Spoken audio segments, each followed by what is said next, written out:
You're watching ABC 7 News at 5, on your side.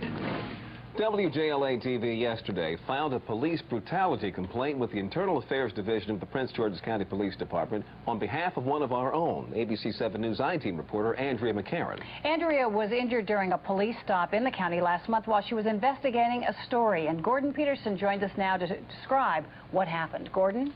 Kathleen, Leon, on April 15th, ABC 7 investigative reporter McCarran and her photographer were checking out a tip about questionable use of police and government resources in Prince George's County.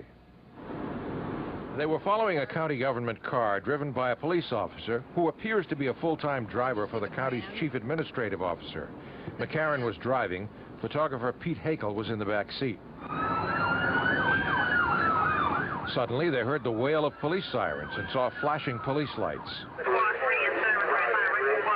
Back at ABC 7, managing editor Dan Patrick heard a call on the Prince George's County Police scanner. Prince George's County Police were stopping a vehicle they said was suspicious in nature because there was someone videotaping them. When we first heard sirens and saw flashing lights, we assumed it wasn't us, and then all of a sudden we're surrounded. She's got a gun pulled on me. Okay, that's right, that's fine. At gunpoint, McCarran did as she was told. Face the front, ma'am. Now 1 second, stand by point. With her hands up, she walked backwards to the sound of the officer's voice. Moments later, a police officer roughly pulled her arms behind her back. Did you tell him at any time he was hurting you? I didn't say a thing, because as far as I knew, there were still guns trained on me. But she was injured. My shoulder felt like it was on fire. McCarran's shoulder was wrenched from its socket. She may have to have surgery. Drop the camera and yes, sir. Meanwhile, our photographer had problems of his own. At least 3 officers had their weapons trained on him. Just keep backing up towards the sound of my voice. Just keep on. I'm backing. Eventually, the police determined that this 5'4" 115-pound mother of 3 was not a threat, and they released her without a charge.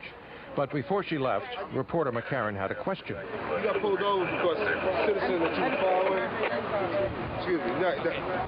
We're not saving this now. I'm not giving an interview. I think it's an obvious case of law enforcement intimidation. Attorney Lucy Delglish is executive director of the Reporters Committee for Freedom of the Press. What I don't quite understand is what would be even slightly illegal about driving around town with a video camera. There is nothing illegal about that whatsoever. WJLA-TV has filed an official police brutality complaint alleging that Prince George's County police officers used excessive force against reporter McCarran. The complaint further alleges that the police officers may have known that McCarran was a journalist on assignment. If so, what we have here is a serious case of news media intimidation. Well, I think as a legal matter, it's clear that her civil rights were violated. They cannot use their power to interfere with your constitutionally protected activities. Prince George's County Police have refused our repeated requests for interviews. County spokesman Jim Carey told us they, meaning the police, had no suspicion that it was a news crew. The police department was responding to a call for a suspicious person following a police officer. There was a threat felt. As near as we can recreate it, this is what the officer saw in his rearview mirror when he called for assistance. In a post-9/11 world, can you understand the officer's apprehension looking back, seeing a vehicle he doesn't know driving behind him with something in the back seat? I'm a mother of 3. Most of the time I drive a beat-up minivan. It's hard for me to perceive the sight of me as a threat.